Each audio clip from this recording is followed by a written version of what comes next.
grew up a carny kid. Play games with me, and you're gonna pay. I'm loving the look on Rich's face right now. Wow.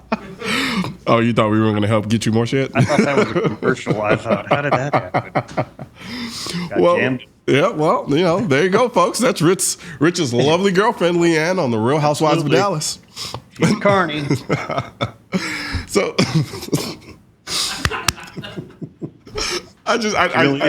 when I saw your eyes hear her voice and then hear what it was, that just did it for me. I'm sorry. I just love it. Sometimes I'm sitting at home and she'll do local commercials and I'm like, is she calling me? And you got me. You got me hard. You drank your haterade on the break.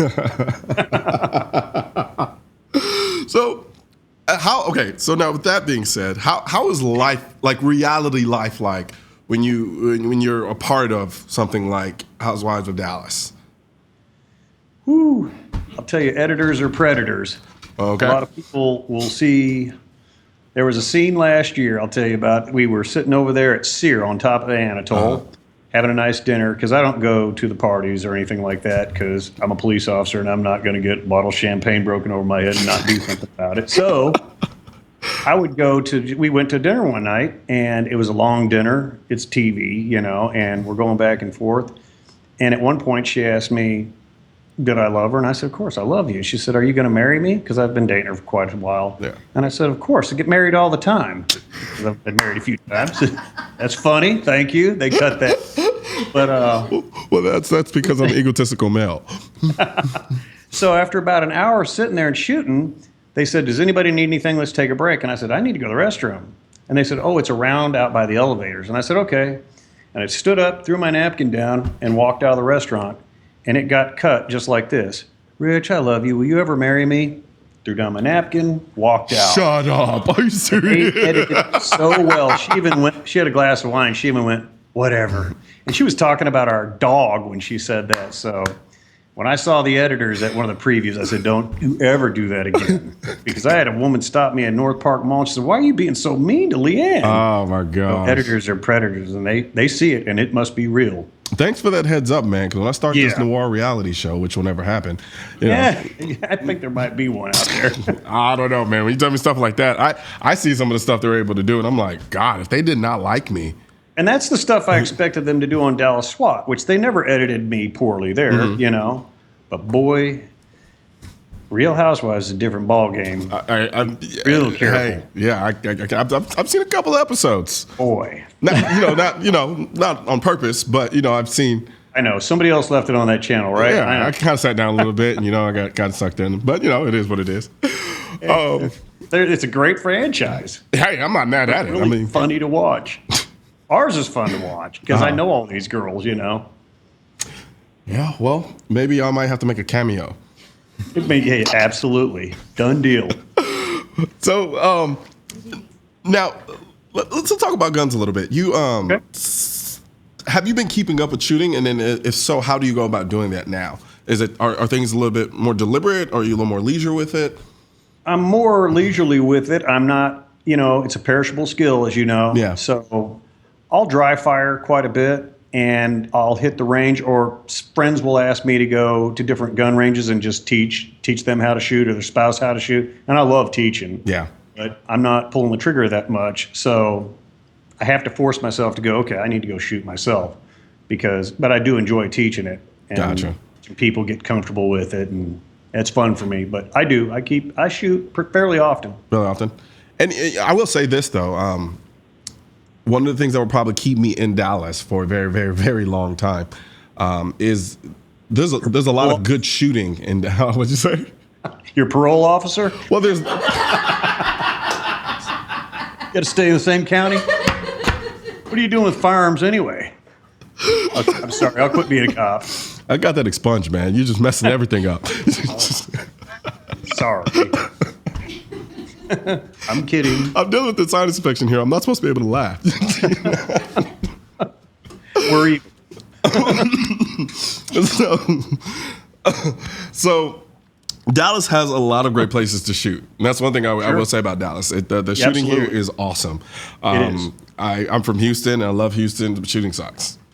Right. You gotta say it just does. But Do it on the streets down there somewhere. well, yeah, that's why I always bring my rifle with me. I love Houston, man. I really do. But Hey, my family's from Houston. Yeah. And Leanne's from Pasadena, so I'm down with it. yeah, I play no games when I go to Houston. I like Houston. Yeah, I love you. I'll actually probably be down there for Super Bowl this coming really? weekend. Yeah, I'm going to do that to myself. Yeah, but so you say yourself you don't have a lot of guns, but the guns that you do have, they all have a story behind them. Well, yeah, absolutely. I think I've got a buddy who actually, to keep his hands busy, makes rifles in his garage. He has a lathe in there, and he reloads. And I went over to visit him one time, and he looked like a mad scientist. He had his wife's pink readers on, and his hair was all out. And he looked at me and said, "Have I ever made you a gun?" And I said, "No, I think I'd remember that." And we spent 8 hours. And I mean, he's not just putting parts together. He's doing all of it. Yeah. And we made a gun in one day, and it's I'm sorry, what? 7mm odd 8. Really? So I got it painted up, and it's a cool gun. I've got my craft rifle that it's like, I think it was the 19th one sold when I worked with Chris Kyle over at Craft. And so that one's real sentimental to me because he handed it to me when I bought it. That's awesome. And I've got my duty weapon is a 357 Sig Sauer that originally back in I hired on in 1987. In 1988, we actually had the drug wars start. We had 18. We usually lose one officer every 14 months. That year, we had 18 officers shot and 5 murdered. And Ross Perot came down to our association hall. And in my best Ross Perot, he said, "How come you guys getting killed?" And we said, "Hey, man, we're carrying Model 60s. We're all carrying guns, no semi-automatics. These guys have Uzis and all that." And he said, Wait, this was down here? Say what? Down here? Oh, yeah. Because for a minute, I thought you were talking about Miami. No. They came here. I've heard them. Wow. But he came down and he offered us, he said, "I'll buy everybody on the department their choice, Sig, Beretta, or Glock." And we were all sitting there thinking, there's no way he could pull this off. Yeah. But he had $3 billion. And a week later, I got a letter that had a picture of a Sig, Beretta, and Glock. And I said, you know what? I don't want a safety, so I didn't want a Beretta. Glock kind of back in the day now. I love Glock now. Yeah. I have 2 Glocks. And I thought, I don't know about that one. It's too new. Yeah. And that Sig Sauer, seriously, I just went, that looks cool. Hey. And I picked the Sig. I'm not going to be mad at you. If I was around, I was technically, when Glock first started kind of making its rounds, I wouldn't have touched it. Oh, no. Yeah, there was all rumors of they're going to melt if you put them on your dashboard, and there's a book out about Glock, which I don't think the Glock family's happy about, but it's a very interesting book. I can't remember who wrote it. I read it. It's a good book. Yeah. It's a good book. It's and an excellent read. Pistol. Yeah, yeah. In retrospect, I love Sig. I got a bunch of friends at Sig, but I started buying Glocks as well. Yeah. Now, any particular reason why 357 Sig? Well, it was actually a 9mm originally. Okay. And then I shot that thing out, and he came back through and said, "I'm going to upgrade everybody." And he took all of our 9mm from us. I remember they put it in a Ziploc bag and sent it to the Iraqi the Iraqi military police. And I got a brand new 357. So I've been carrying that pistol. It's called a Perot pistol. There's only about 300 of us left on the department. So when I went through the armorers area after you qualified, they'd go, "Oh, a Perot pistol." And there were certain things they could touch and certain things they couldn't touch. So wow, that's a neat gun. And I've got an old high standard 22 pistol that shoots long rifle. And I put it behind glass for my dad because his father, my grandfather, traded it for a horse in 1935. So it's got a cool story. You know, I'm a little envious in the sense of, like, I have a ton of guns to the point now where I don't want to say I don't appreciate them, because I still do appreciate them. But right. the fact that you have these stories behind them, they tend to just start to become just additional pieces, so to speak, right. Without having the kind of sentimental component to them that I think is amazing. I'd kill for that. I have a couple of guns in my collection that are like that for me. But right. Sure. it's like almost get distracted because I keep getting guns. I review guns, so I'm constantly it's a revolving door. You know, it's your business. Yeah. Yeah. So, but at the same time, I do kind of miss the days when I was younger, kind of getting into the gun stuff, where I'd had my one rifle, which was the AK at the time. And I learned everything I possibly could about it, right? Because there's the only thing I had. It had nothing else to distract me. Sure. I kind of miss those days a little bit. My first pistol I bought when I was in college. It was the 6-inch Smith & Wesson 686, stainless. This is how long ago. You probably don't know what layaway is, but I bought it on layaway at a store. I grew up in the hood for a little bit, so I do know a little bit of okay, then you. No, but I ran into financial problems like my senior year, and I sold it to a guy who's now a deputy chief up in Denton. And I said, can I have my pistol back? He said, nope. I love that thing. I miss it. So I'm going to have to go get another one. That's They're great awesome. looking guns. Yeah. Good shooting guns, too.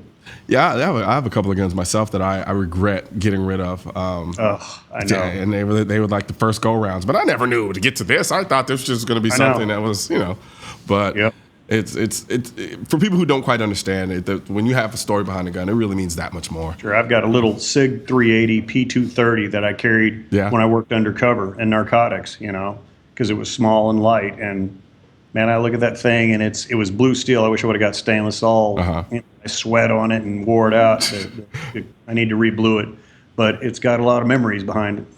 Now I have so really quick question. We got about a minute left. So Sure. So what are you carrying now? I saw what I know that you carry. I've got a 45 on, a TAC Ops 45 from SIG. Nice.